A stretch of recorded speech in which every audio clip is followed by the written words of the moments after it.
BBC Sounds. Music, radio, podcasts. Good morning. Well, as you can probably tell, for today's programme, we have escaped the office and come to the Wild Summit being held here in Bristol. This is a really big gathering of people involved with nature. There are about 1,200 people here and around 100 speakers. And they're discussing everything from water pollution to finance and farming. Well, the DEFRA Minister, Mary Creagh, addressed a packed hall and pointed out that it has been a busy time for the department. On Tuesday, we extended the ban on burning deep peat. Yesterday, we introduced legislation which provides the first legal mechanism for the creation of marine protected areas in international waters. And today, I'm proud to announce that we are also making progress on the government's commitment to end the use of banned neonicotinoids in England, all in a week's work in DEFRA during a reshuffle.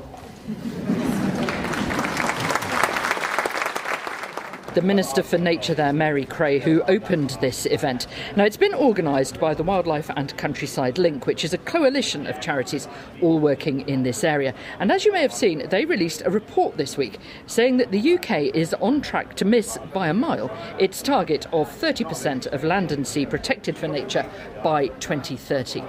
With me is Richard Benwell, their CEO. Richard, just run me through, with 5 years to go, where we're at on trying to reach that target.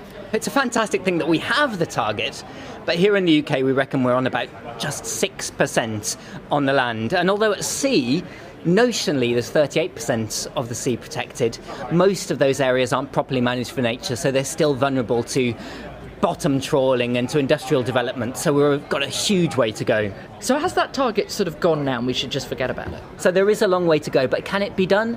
Yes, we think so, with the right political strength. Well, what the government can do is get things moving with action in the great protected landscapes. Yes, it's going to take a while for the ecology to recover, but starting to do that management properly and paying farmers and land managers properly to invest in those SSSIs is what we've got to do. Although you talk about harmful things still happening in protected areas, do you count farming as one of those harmful things? It depends what type of farming, of course. The most intensive agriculture has undoubtedly played a role in, for example, the decline of farmland birds. But we see in so many examples now people turning things around. And what industry would you expect to do that on a shoestring? We've got to pay generously and positively for the people who are doing the most for nature. And thereby is the rub, I suspect, because it was expected that Mary Creagh might talk about the sustainable farming incentive. We are expecting details of that scheme, which was closed suddenly earlier this year, reopening. The government says they have spent a lot of money on this, but there isn't any more money. It's a finite pot. They've got to get those contracts out the door, haven't they, so people know what they need to do for nature. We've got to get more from the private sector too. And for me, the only way to do that is to put regulations in place that will drive investment from the big polluting sectors at scale. It's not going to happen voluntarily. Some farmers would feel that at an event like this, they are seen as the enemy. This is a vegan event, for instance. It's not inclusive, they would argue. Is that the case? We know that we absolutely cannot restore nature without farmers at the forefront. And that means not sort of making villains of people for mistakes that have happened in the past, driven so often by government choices. It means working together to make sure that the support is in place for farmers to be braver and bolder about more environmental choices. And hopefully that will repay itself manyfold in better soils, in resilience to pests and disease. So no, we are absolutely not at odds. We will call it out where farming pollution is still a problem, but we absolutely want to work hand in hand with farmers to drive this change.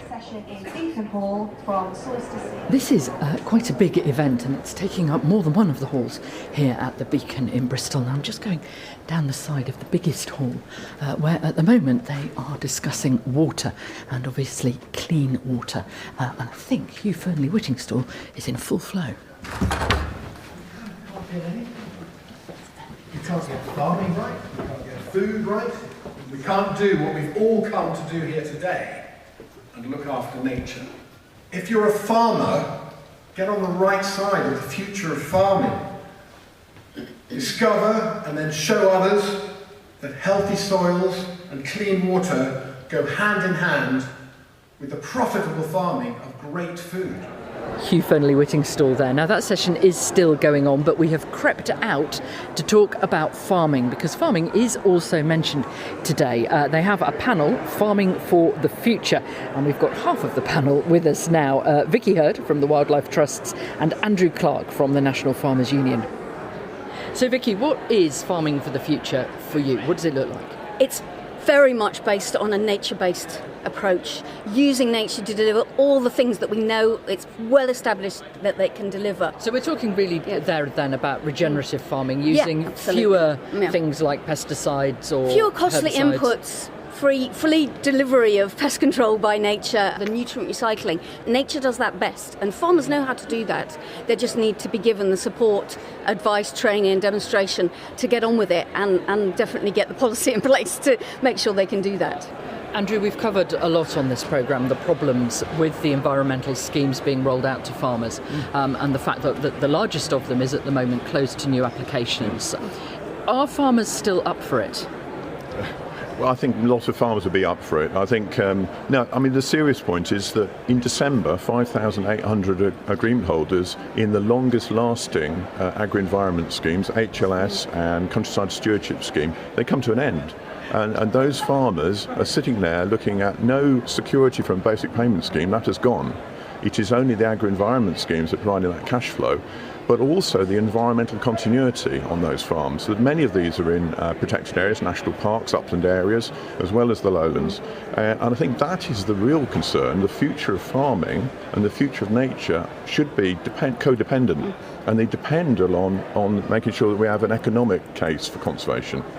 I just want to quickly pick up on something that Mary Cray said in her speech about neonicotinoids, which are banned in this country, but you are allowed to apply for an emergency use of them.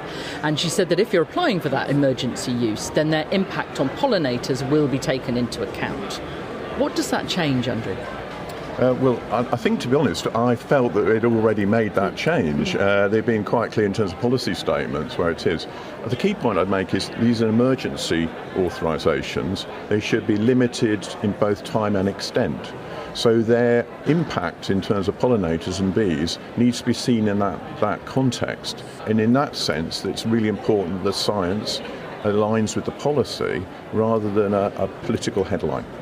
We would welcome any further guidance that ensures that we look at the impact on pollinators and wider wildlife that we need to protect, absolutely, for our future food supply and climate resilience and everything. So we welcome that kind of guidance. It's a good thing. Let's just talk about where we are. We're at the Wild Summit. It's the first. I think the plan is to have some more. What do these sorts of events achieve? Well, I think they're a really good moment to make the case and to celebrate what is already being done. Because, as Andrew was saying, a lot of farmers have been doing amazing work.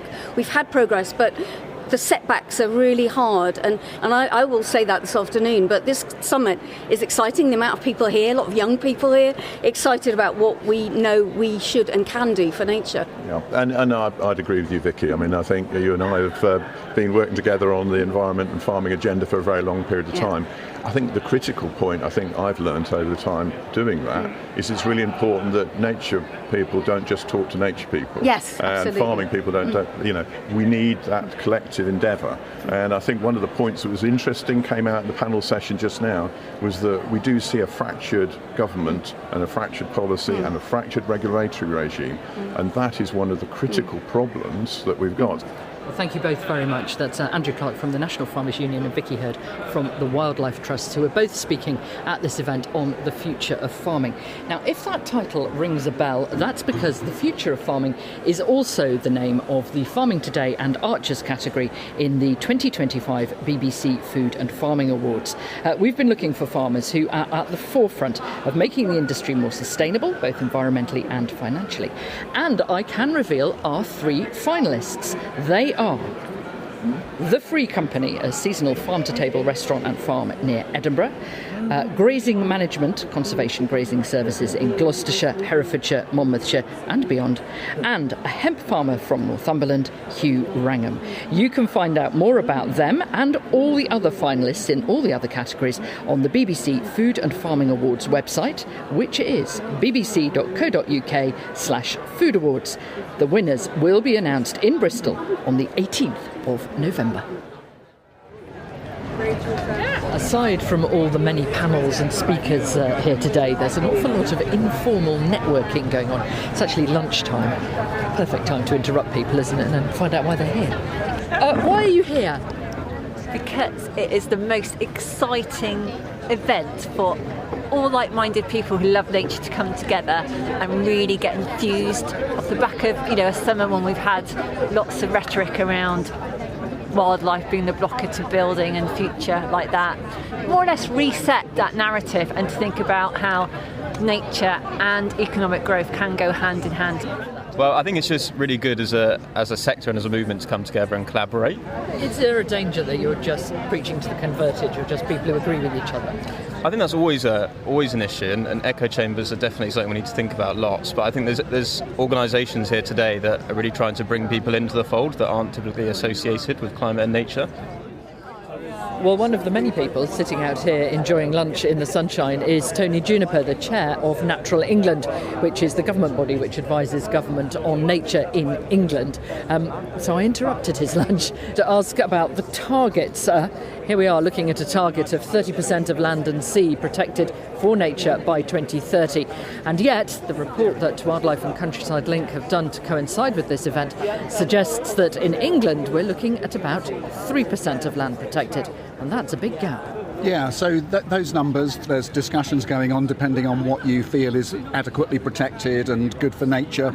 That's not the real point. The real point is how we're going to close this 20+% gap, which lies between here and 2030. And it's absolutely huge. And it's only 5 years. And it's 5 years, it's half a decade.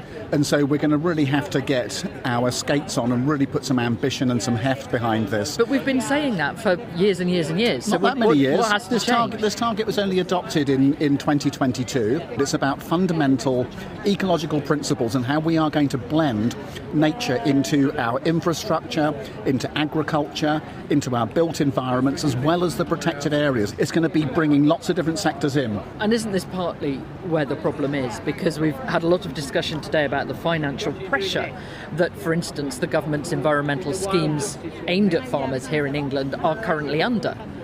And you can't draw people in to manage land for the environment if you're not paying them to do it. So there is a big question about money, and one of the things I think we need to look at much harder is how we integrate different budgets across society to be pointing towards nature recovery. So private money rather than taxpayers' money?